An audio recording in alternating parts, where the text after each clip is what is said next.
Good morning, and welcome to the Unitarian Universal Fellowship of Clemson. My name is Liz Brasted, and I am your worship associate this Sunday. I've been a member since 2012 and have served in various capacities in these 8 years. There are a number of announcements. Most important one is that I hope that you are reading your weekly connection, because that has the full list of all the announcements, and it has the Zoom addresses and the ways to connect with us. And speaking of connecting, we have visitors online, visitors who come to see the program, hear the program, and we are so glad that you are doing that. And we are so sorry that we can't meet you in person. However, some of you have signed up and have given us your information so that we can connect with you and you can receive the weekly connection. If you have an immediate ministerial need, please contact the Reverend Christina at her email address, minister@uufc.org. Or you can contact the office at admin@uufc.org. The Zoom bingo meetings are conducted most Thursdays. Again, you can see the address in the connection. After each service, there is a social time, which begins generally at 11:30.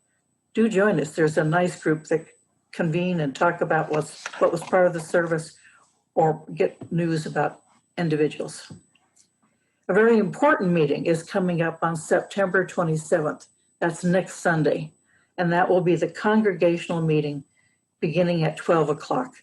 There is, again, a Zoom connection listed in the weekly connection.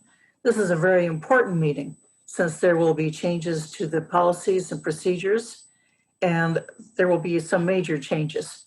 Do read what those are within the weekly connection. Again, next Sunday at 12 o'clock. Covenant groups are beginning in October, this next week and in October. There's one that is during the weekday and one that is in the evening. There's still space available if you would like to join. And I've been a member of one now for about 8 years. I think they're wonderful. We have a new photo directory, thanks you to John Hoskins. It's wonderful. You know, in this COVID time, we sometimes forget who people are, and how wonderful to be able to look it up and say, oh yes, I remember who that person is. We very much appreciate what John has done. It's taken a lot of persistence and a lot of talent to put it together. The Building Your Own Theology class begins in October, a really fine class. Benevolences. We're proud to have a benevolence each month. This month is the Clemson Child Development Center, which we've been supporting for a number of years. You can donate on the UUFC homepage. You'll see that there is a special colorful link that says donate. And from there, you can specify just where you want your money to go. You can also drop off food with your food donations on Monday through Thursday from 8:30 to 1:30 at the Clemson Community Center. They are in need of many, many things. With the COVID, people are in need of toiletries, they're in need of food, they're in need of whatever you have that you can bring and donate to them. They have a back door where you can just let them know that you're there, and they will come and take the deliveries from you.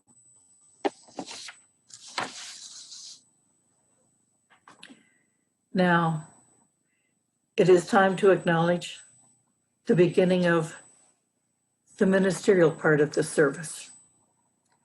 This week, we acknowledge the coming of the fall equinox, which some call Mabon. The sun on its journey through the wheel of the year reaches a point of balance twice a year, once in the spring and once in the fall.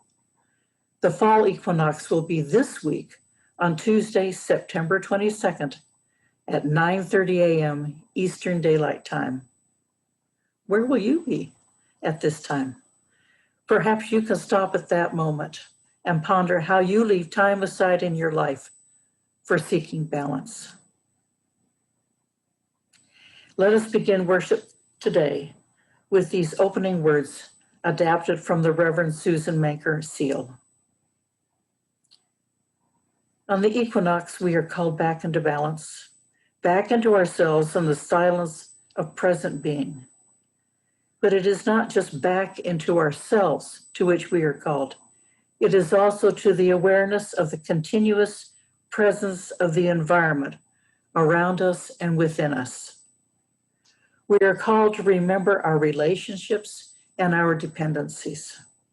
We are called to once again feel the oneness which sustains our being in balance with creation, and to do so with wonder and appreciation. We are called to take time in our lives to set aside the busyness of the world, breathe in deeply, and remind us of the wonder of life itself. The earth is our mother, we must take care of her. The earth is our mother, we must take care of her. Hey, younger, ho, younger, hey, young, young.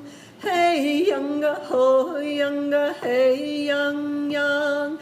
The earth is our mother, we must take care of her. The earth is our mother, we must take care of her. Hey, younger, awakens me with the heartbeat of the sea. Younger, hey, young, young. Ancient mother, I hear you call. We must take care of. Ancient mother, I hear your song. We must take care of. Ancient mother, I feel your laughter. Which a heartbeat of the sea. Younger, hey, young, young. Ancient mother, I hear your spirit song. Ancient sings to me when the day must take care. Ancient mother, I feel your laughter. Which a heartbeat of the sea. Younger, hey, young, young. Good morning. My name is the Reverend Christina Branum-Martin, and I'm here with you today as the interim minister of the Unitarian Universalist Fellowship of Clemson, as we light our chalice this morning, as more than 1,000 other Unitarian Universalist congregations do. We share in these words of affirmation.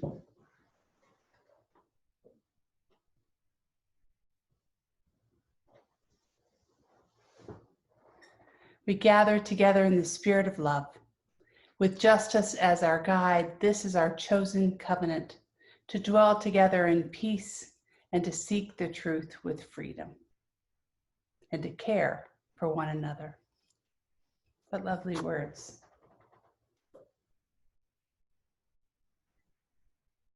And we also light 2 candles, our candles for joys and concerns.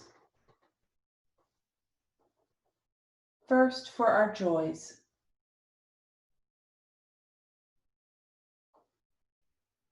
And next, for our concerns.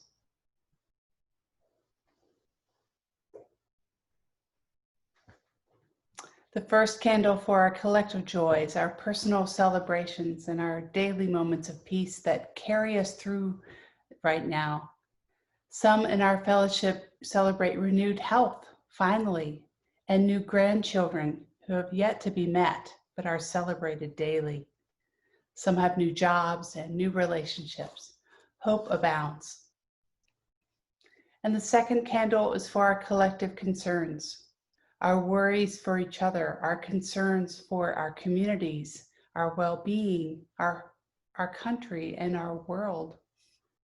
And these candles shine brightly for those who are dealing with all the issues surrounding COVID-19, from issues with their personal health, with their families' concerns, and with the economy as a resulting change of COVID-19. And as your minister, I was struck to learn this week that the relapse and overdose rate in the United States has increased by 30% since March of 2020. Mental health issues related to our lockdown and the pandemic are especially hard for people with depression and other kinds of mental illness.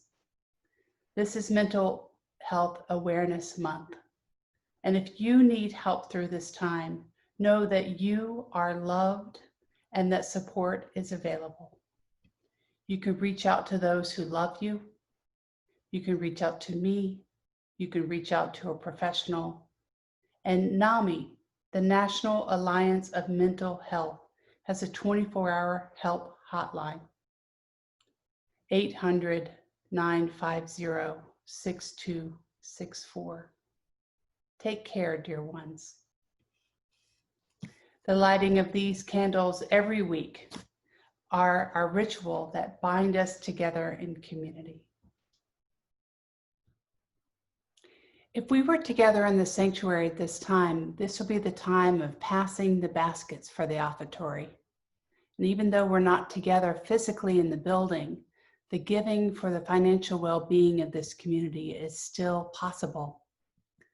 Go to the website, UUFC.org, and look for the donate button on the banner of the homepage. There are options to pay your pledge and to donate towards the organizations that UUFC has relationships with. Thank you for your generosity. Hi, good morning.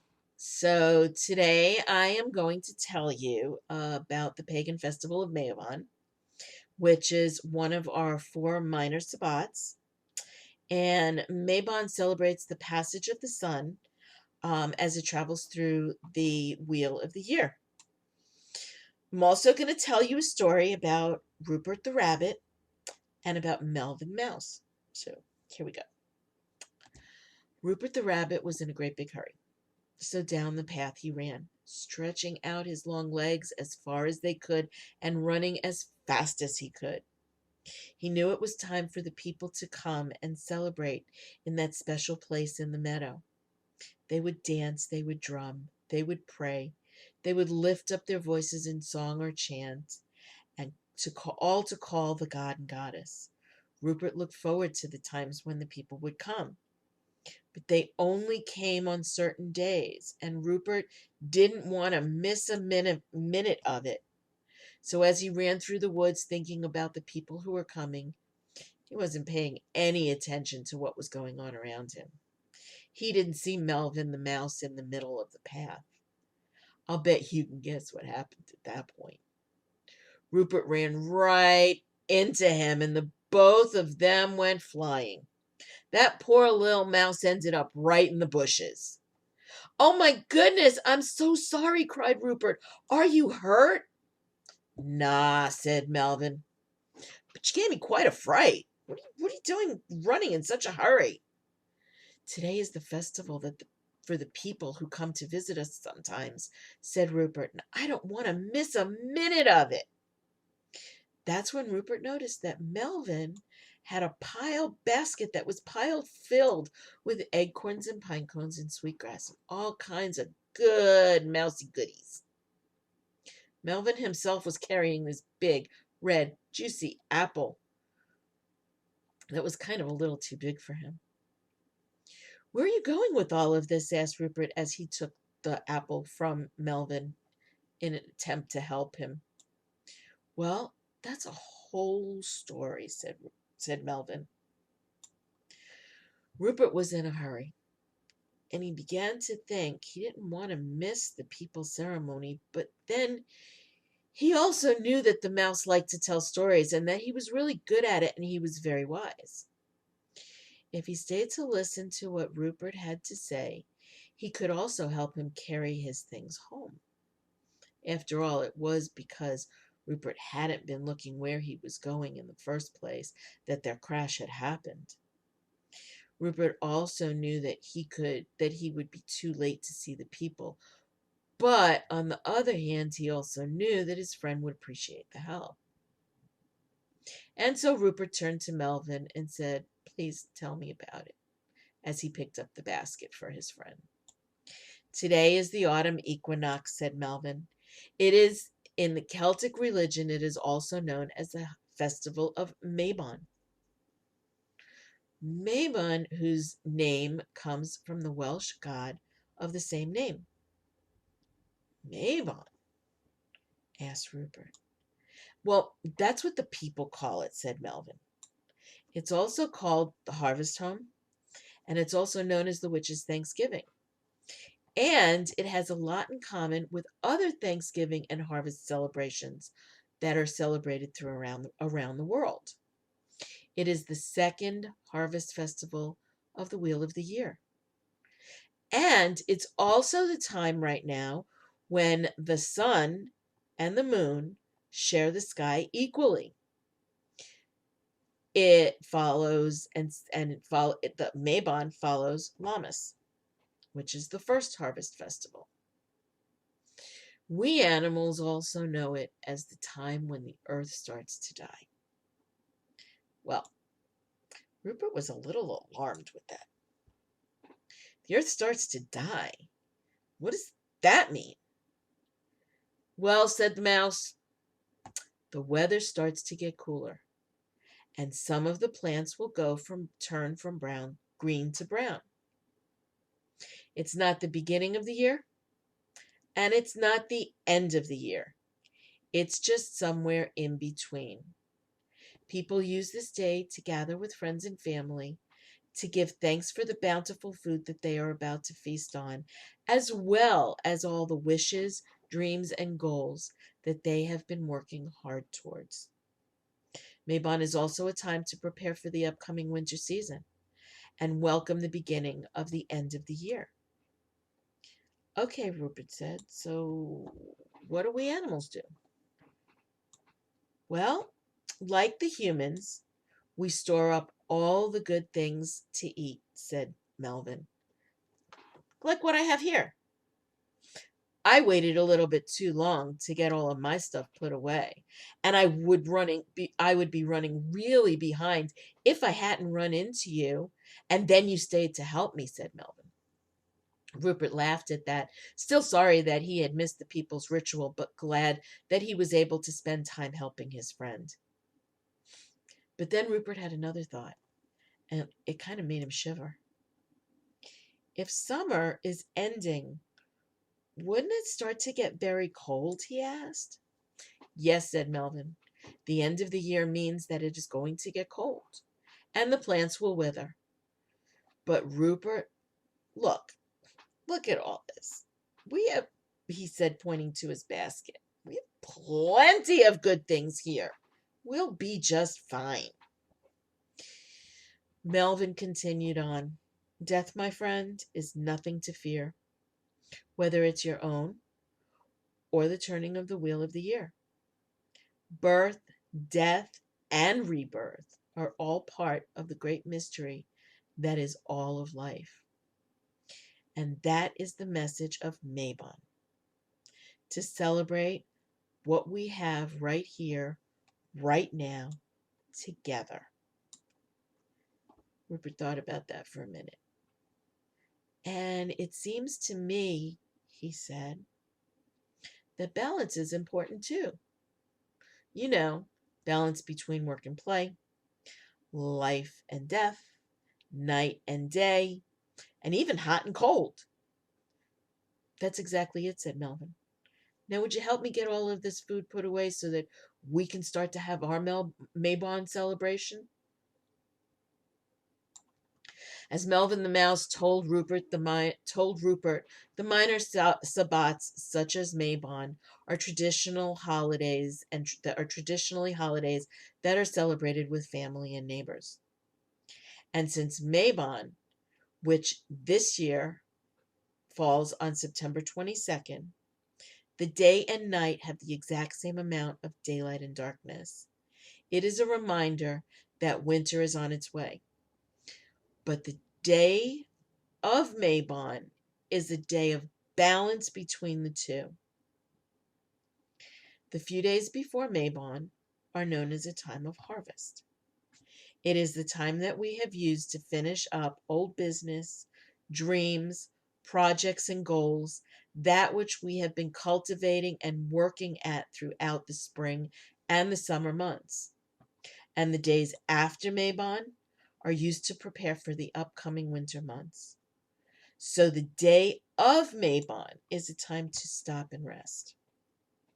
It is a time to relax and to reflect, to enjoy the fruits of our personal harvest, no matter if they are from physically working in our gardens, working at our schoolwork, growing our relationship with our families and our friends, or helping our parents or friends by doing any chores that we may have to, or things that we have told them we would help with. So today, I am going to invite you to take some time this week and to think about and celebrate the balance in the natural world as well as in your own life. Now is the time for a quiet moment of prayer and meditation. Prayer can be thought of as a way we bring to our consciousness our highest hopes for ourselves, others, and the planet.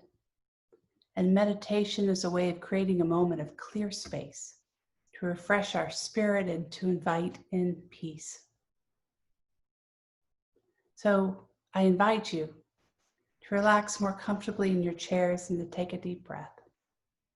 Close your eyes if you are willing, and join me in the calming and restorative quiet of this moment. This meditation is titled Wind Chimes at My Window by Richard S. Gilbert.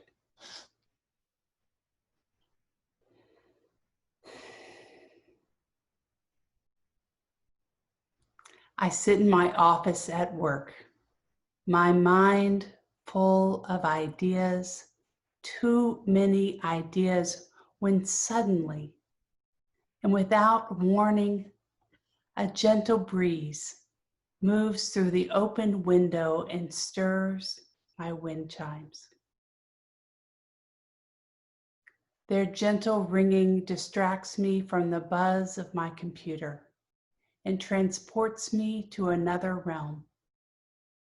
It is sheer beauty, an exquisite sound that resonates with the deep places of my being. I stand in a monastery courtyard, taken with the beauty of carefully raked gravel, lovely bushes and bamboo. It is all too perfect, and it could not have been arranged any other way. A gong sound, a deep, mellifluous chime that seems to come from an eternal past and beckons me to contemplation. Its resounding tone reminds me of the mystery within.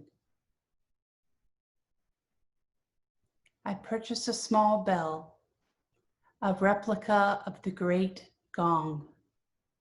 It hardly imitates the gong's majesty, but it reminds me that I have an inner life, that everyone has an inner life. It is a reminder to give time to the journey within. Wind over chimes, hammer on gong, tiny clapper on bell. Sounds of the spirit, sounds that have echoed down through the ages. Sounds that have inspired monks and priests and priestesses and gurus and oracles and prophets and all who have aspired to hear the inner music of creation. Sounds that speak of ultimate things. Music for the healing heart. The breeze blows in my window again and stirs the wind chimes. A tiny tinkling becomes a melodious scale. And I hear for a time an inner music that restores. And I am glad. Round and round the earth is turning, turning always round till morning, and from morning round till night. Round and round the earth is turning, turning always round till morning, and from morning round till night. Round and round the earth is turning, turning always round till morning. Round and round the earth is turning, turning always round till morning, and from morning round till night. Round and round the earth is turning, turning always round till morning, turning always round till morning. Round and round the earth is turning, turning always round till morning, and from morning round till night.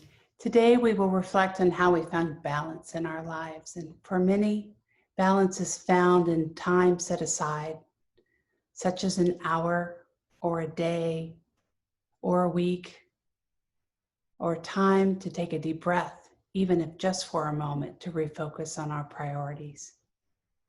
We can do this in so many ways. In the past month, we have explored the practice of rituals and how they bring meaning into our life. We have shared the things that are life-giving for our collective water ceremony. And we have shared in our own individual ways. Taking time for respite alone or with others is vital for our well-being. Finding balance through time set aside is akin to the idea of keeping a day of Sabbath. The concept of taking Sabbath is practiced in the Abrahamic religions of Judaism, Christianity, and Islam. And it's deeply rooted in the text of the Hebrew Bible, a holy book for all three religions, and the book of Exodus, chapter 31, verse 17, that says, "In 6 days God made heaven and earth, and on the seventh day God rested and was refreshed." To take Sabbath is to rest as God did on the seventh day. Egyptian relics reference the Israelites' practice of the Sabbath before their release from slavery in Egypt. And while the Hebrew book isn't a history book, it does document, and the cross-referencing of other anthropological relics and text provide a timestamp for context. And with this in mind, Sabbath was the practice of the Jewish community for years before Moses brought down the 10 Commandments in the decades to follow. And there, in the 10 Commandments was written, within the thous and the thou shalt nots, regularly observing the Sabbath was no less important for that community. Thus, the concept and practice of Sabbath is as old as human history. So as Unitarian Universalists in our modern time, today we ask, what does Sabbath mean to us still? And for me, as a Unitarian Universalist and a humanist, I see scriptures as a collection of story and poetry about wisdom and the human struggle. I see it as a text among many that tell us of our history in search of meaning and the proclamation of our dreams for humanity. Thus, the wisdom and dreams of our ancestors call us here today as we reconsider Sabbath. As they dreamed of sustaining life, so do we. In 6 days, God made heaven and earth, and on the seventh day, God rested and was refreshed. Did you know that the Hebrew word translated for refreshed, venafesh, literally means, and God exhaled? Unitarian Universalist minister Anthony McCarr wrote about this revelation. He said, God exhales on the seventh day, says the Bible. God breathes out and relaxes. So it must be that on the previous 6 days, God quickens existence and life with a creative inhale. And here we have a profound picture of the nature of the fundamental reality in which we live and move and have our being. The creative process, ongoing and never ending in the larger world and in ourselves, has a rhythm to it. Inhale, exhale, inhale, exhale. This is a fundamental reality. Reverend McCarr invites us into an experiment. Let's take a moment and try it today. Inhale deeply.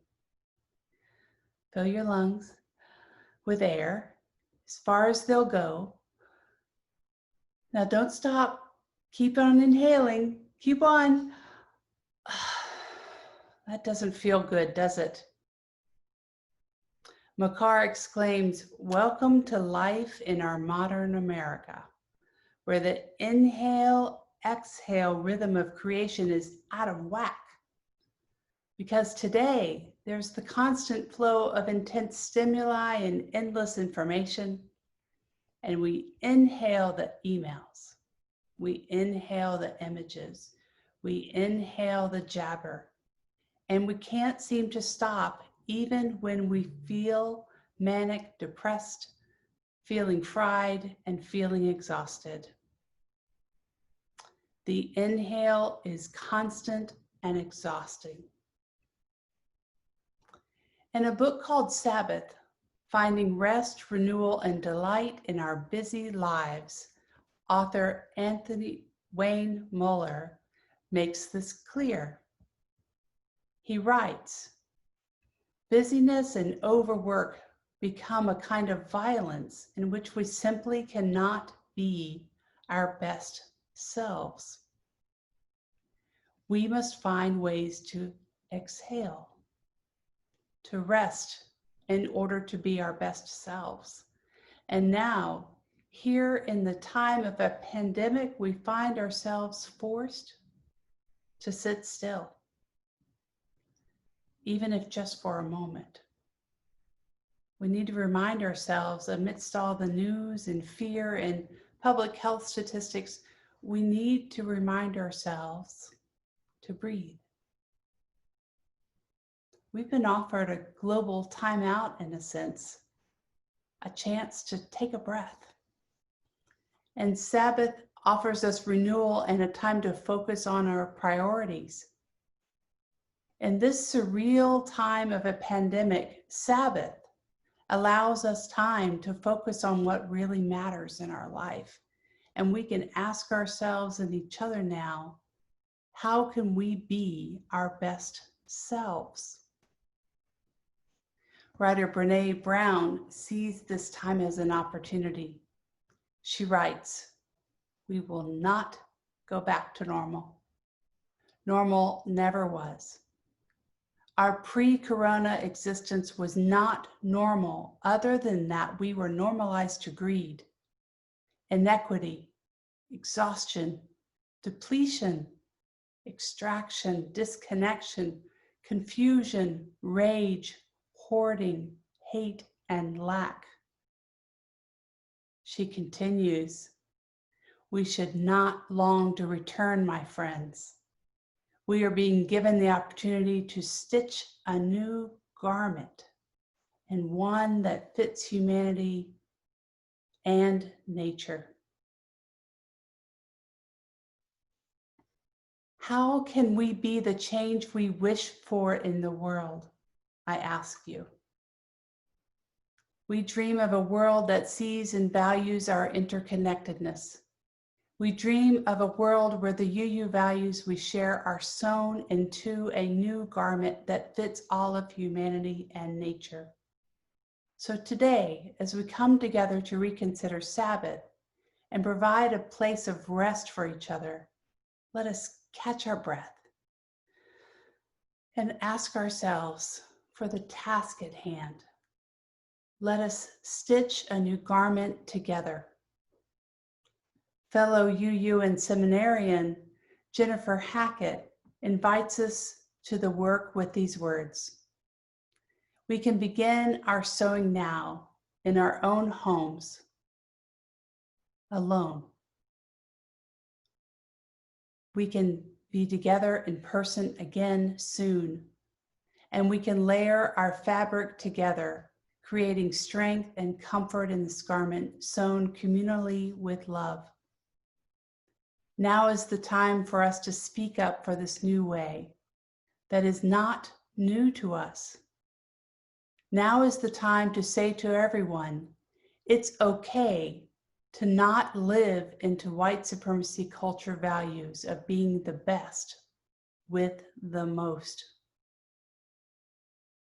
This new garment for all of humanity and for all the world. Let's sew it now. So let's collectively take a deep breath. This message is clear.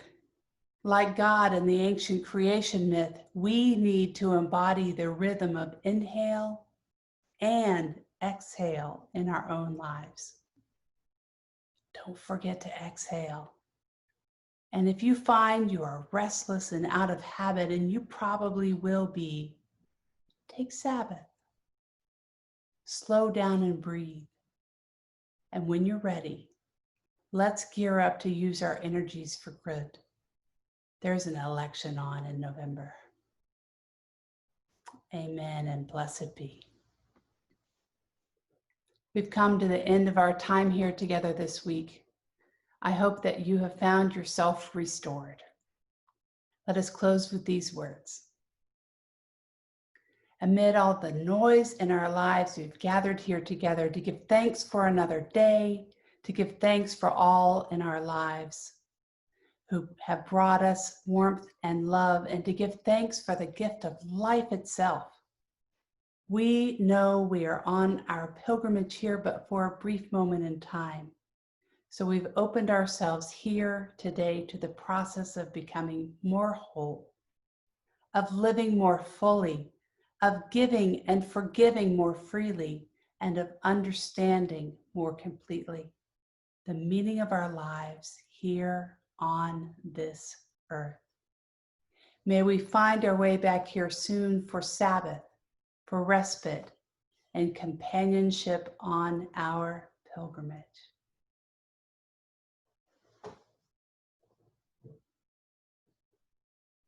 And as we extinguish our chalice, we extinguish the flame, but not the light of truth or the warmth of community or the fire of commitment. These we carry in our hearts until we are together again.